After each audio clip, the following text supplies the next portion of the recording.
9 October 2024 রাত তখন 11:30। মুম্বাইয়ের বিস ক্যান্ডি হসপিটালের বাইরে হঠাৎ নেমে এলো এক মৃত্যু শীতল নিস্তব্ধতা।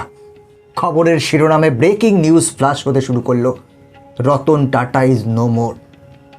এই খবরটা শুধুমাত্র কোনো শিল্পপতির মৃত্যু সংবাদ ছিল না, এটা ছিল ভারতের এক অভিভাবক হারানোর সংবাদ।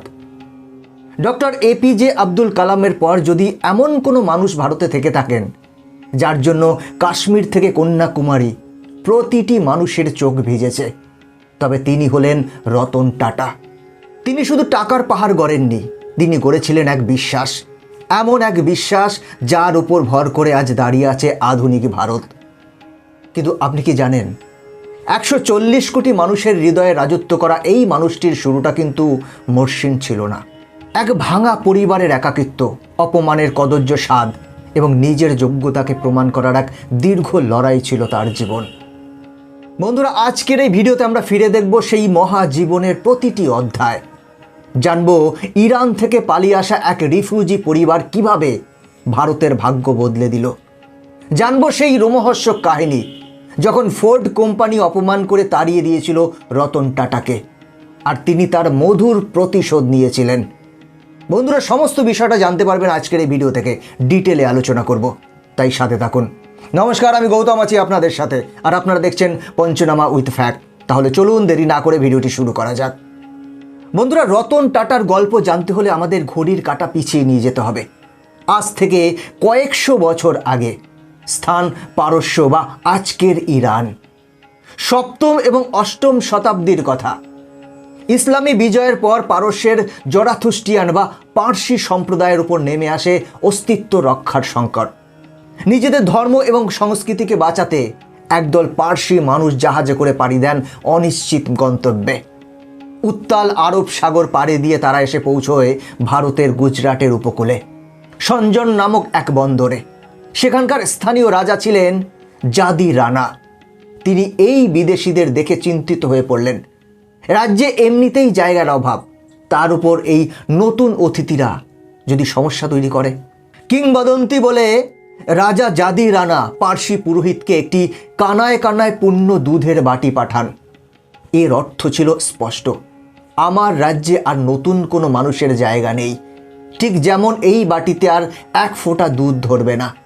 উত্তরে পার্সি পুরোহিত যা করলেন তা ইতিহাসে স্বর্ণাক্ষরে লেখা আছে। তিনি সেই দুধে 1 চামচ চিনি মিশিয়ে দিলেন এবং রাজাকে বুঝিয়ে দিলেন, আমরা আপনার রাজ্যের মানুষের সাথে এমনভাবে মিশে যাব যেমন চিনি দুধের সাথে মিশে যায়। আমরা জায়গা দখল করব না, আমরা শুধু মিষ্টতা বাড়াবো। সেই কথা তারা রেখেছিলেন। সেই পার্সি পরিবারগুলো ভারতের মাটিতে শুধুমাত্র আশ্রয়ই পায়নি, বরং ভারতকে উপহার দিয়েছে আধুনিক শিল্প বিপ্লব। আর সেই বংশেই 1839 সালে জন্ম নেন ভারতের শিল্পের জনক জামশেদজি টাটা। জামশেদজি টাটা যখন ব্রিটিশদের অপমানের জবাবে তাজমহল প্যালেস হোটেল তৈরি করেছিলেন বা ভারতের প্রথম স্টিল প্ল্যান্টের স্বপ্ন দেখেছিলেন, তখন তিনি জানতেন না একদিন তার বংশেরই এক ছেলে এই স্বপ্নগুলোকে গ্লোবাল ম্যাপে পৌঁছে দেবে। সালটা 1937। 28শে ডিসেম্বর সুরাট এবং বোম্বের এক সম্ভ্রান্ত পরিবারে জন্ম নিলেন রতন নেভাল টাটা। বাবার নাম নেভাল টাটা, মায়ের নাম সুনি। কিন্তু রাজপ্রাসাদের মতো বাড়িতে জন্ম হলেও রতন টাটার শৈশব সুখের ছিল না। তিনি যখন মাত্র 10 বছরের, তখন তার বাবা মায়ের ডিভোর্স হয়ে যায়। 1940-এর দশকে ভারতে ডিভোর্স ছিল এক বিশাল কলঙ্ক। স্কুলে বা খেলার মাঠে বন্ধুরা তাকে নিয়ে হাসাহাসি করত। এক গভীর একাকিত্ব গ্রাস করেছিল ছোট্ট রতনকে। বাবা মায়ের ভালোবাসার অভাব তিনি পূরণ করতে পেরেছিলেন তার ঠাকুমা লেডি নওয়াজবাই টাটার কাছে। লেডি নওয়াজবাই ছিলেন এক ইস্পাত কঠিন মানবী। তিনি রতনকে শিখিয়েছিলেন জীবনের সবচেয়ে বড় পাঠ কথা দিয়ে কথা রাখা এবং সম্মানের সাথে মাথা উঁচু করে চলা। রতন টাটা পরবর্তীকালে একটি ইন্টারভিউতে বলেছিলেন, আমার ঠাকুমা আমাকে শিখিয়েছিলেন কখনো ক্ষমতার অপব্যবহার না করতে। তিনি বলতেন, তুমি টাটা পরিবারের ছেলে, তাই তোমার দায়িত্ব অন্যদের চেয়ে অনেক বেশি। পরিবারের ইচ্ছে ছিল রতন ইঞ্জিনিয়ারিং পড়ুক, কিন্তু তার মন পড়েছিল আর্কিটেকচারে। বাবার অমত সত্ত্বেও ঠাকুমার সমর্থনে তিনি আমেরিকায় পাড়ি দেন। কর্নেল ইউনিভার্সিটি থেকে আর্কিটেকচারে ডিগ্রি নেওয়ার পর তিনি লস অ্যাঞ্জেলেসে একটি ফার্মে কাজ শুরু করেন। সেটা ছিল তার জীবনের সবচেয়ে রঙিন সময়। নিজের গাড়ি, নিজের কাজ এবং প্রথম প্রেম। লস অ্যাঞ্জেলেসে কাজ করার সময় রতন টাটা এক আমেরিকান তরুণীর প্রেমে পড়েন। দুজনে বিয়ের সিদ্ধান্তও নিয়ে ফেলেন। কিন্তু ভাগ্য তখন অন্য কিছু লিখছিল। রতন টাটার ঠাকুমা হঠাৎ অসুস্থ হয়ে পড়েন। রতনকে ভারতে ফিরতে হয়। তিনি ভেবেছিলেন তার প্রেমিকাও তার সাথে ভারতে আসবে। কিন্তু তখন 1962 সাল, ভারত ও চীনের মধ্যে যুদ্ধ শুরু হয়েছে। যুদ্ধের ভয়ে মেয়েটির পরিবার তাকে ভারতে আসতে দিল না। ভেঙে গেল সম্পর্ক। আর রতন টাটা, তিনি রয়ে গেলেন অবিবাহিত। দেশের জন্য, পরিবারের জন্য নিজের ব্যক্তিগত সুখ বিসর্জন দেওয়ার সেই শুরু। আমেরিকা থেকে ফিরে তিনি চাইলে টাটা সন্সের কোনো শীততাপ নিয়ন্ত্রিত কেবিনে বসতে পারতেন। কিন্তু জিআরডি টাটা তাকে এক কঠিন পরীক্ষায় ফেললেন। তিনি রতনকে পাঠালেন জামশেদপুরে, টাটা স্টিলের প্ল্যান্টে, একেবারে গ্রাউন্ড জিরোতে। বিশ্বাস করতে পারেন, টাটা গ্রুপের ভবিষ্যৎ উত্তরাধিকারী, আমেরিকার ডিগ্রিধারী এক যুবক, নীল রঙের ওভারঅল পরে শ্রমিকদের সাথে কয়লা বেলচা দিয়ে চুল্লিতে ফেলছে। দিনের পর দিন তিনি ব্লাস্ট ফার্নেসের গরমে পুড়ছেন, শ্রমিকদের কোয়ার্টারে থেকেছেন। এই অভিজ্ঞতাই তাকে শিখিয়েছিল যে একটি কোম্পানির আসল শক্তি তার বোর্ডরুম নয়, তার শ্রমিকরা। 1991 সাল ভারতের অর্থনীতির জন্য এক ঐতিহাসিক বছর। ঠিক এই সময়েই জিআরডি টাটা এক যুগান্তকারী সিদ্ধান্ত নিলেন। তিনি টাটা গ্রুপের চেয়ারম্যান পদ থেকে সরে দাঁড়ালেন এবং তার স্থলাভিষিক্ত করলেন রতন টাটাকে। এই সিদ্ধান্ত মেনে নিতে পারেননি টাটা গ্রুপের অনেক বাঘা বাঘা অভিজ্ঞ লিডাররা।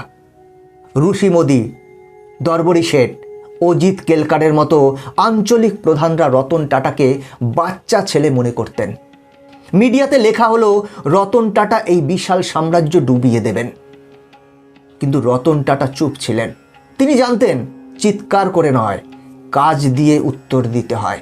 তিনি ধীরে ধীরে টাটা গ্রুপের প্রতিটি কোম্পানিতে রিটায়ারমেন্ট পলিসি আনলেন, পুরনোদের সরিয়ে নতুন রক্ত আনলেন এবং টাটা গ্রুপকে একটি সেন্ট্রালাইজ পাওয়ারে পরিণত করলেন। যে টাটা গ্রুপ আগে ছিল ছন্নছাড়া, তা হয়ে উঠল এক শক্তিশালী গ্লোবাল ব্র্যান্ড।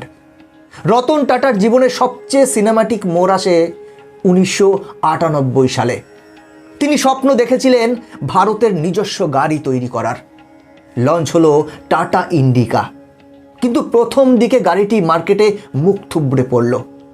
লোকসানে জর্জরিত হয়ে রতন টাটা সিদ্ধান্ত নিলেন প্যাসেঞ্জার কার ডিভিশন বিক্রি করে দেবেন।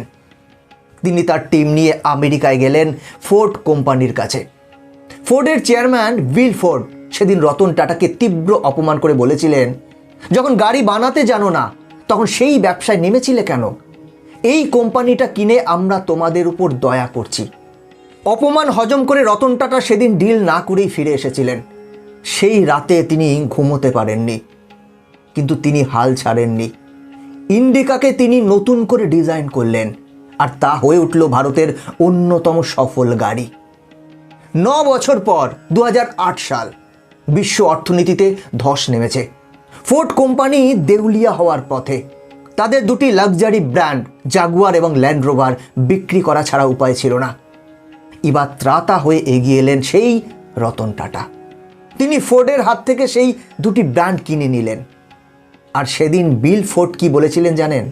তিনি বলেছিলেন, থ্যাংক ইউ ফর সেভিং আস, অর্থাৎ আমাদের বাঁচানোর জন্য ধন্যবাদ। একেই বলে মধুর প্রতিশোধ। একজন সত্যিকারের লিডার তিনি অন্যের কষ্ট অনুভব করতে পারেন। একদিন বৃষ্টির মধ্যে এক দম্পতিকে তাদের দুটি বাচ্চাকে নিয়ে বাইকে করে ভিজতে ভিজতে যেতে দেখে রতন টাটার বুক কেঁপে উঠেছিল।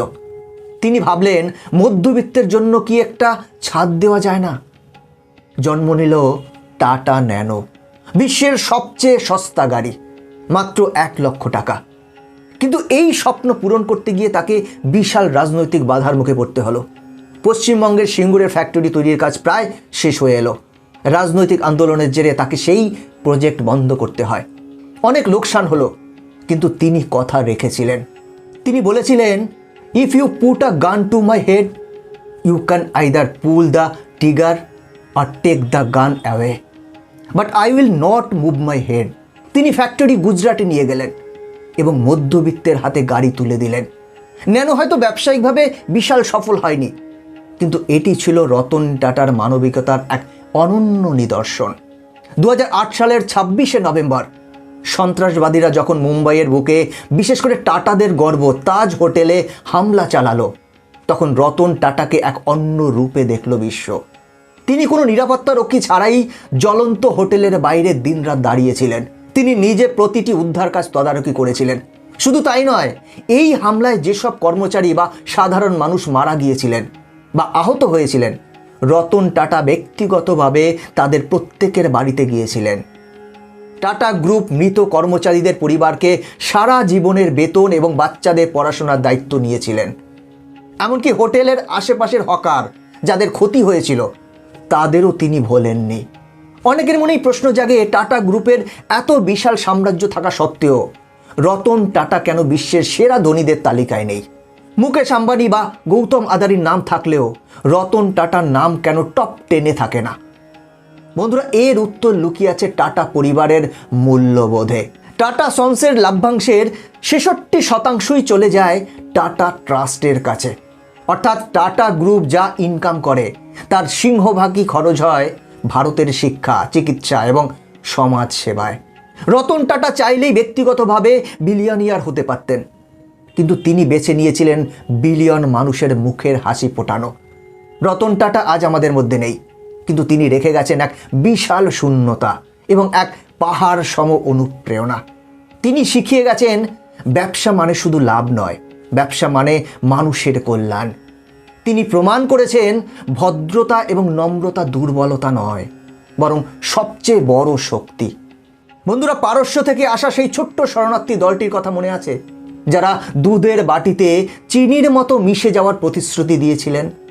রতন টাটা ছিলেন সেই চিনির শেষ দানাটি, যিনি ভারতের অস্তিত্বের সাথে মিশেছিলেন এক অবিচ্ছেদ্য মিষ্টতা হয়ে।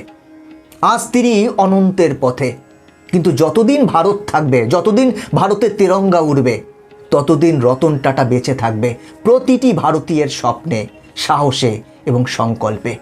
আপনাকে salute Ratan Tata, salute sir. বন্ধুরা, আজকের ভিডিও এখানেই শেষ করছি। ভিডিওটা কেমন লাগলো কমেন্ট করে জানাবেন। দেখা হচ্ছে পরবর্তী ভিডিওতে। ভালো থাকবেন, সাথে থাকবেন।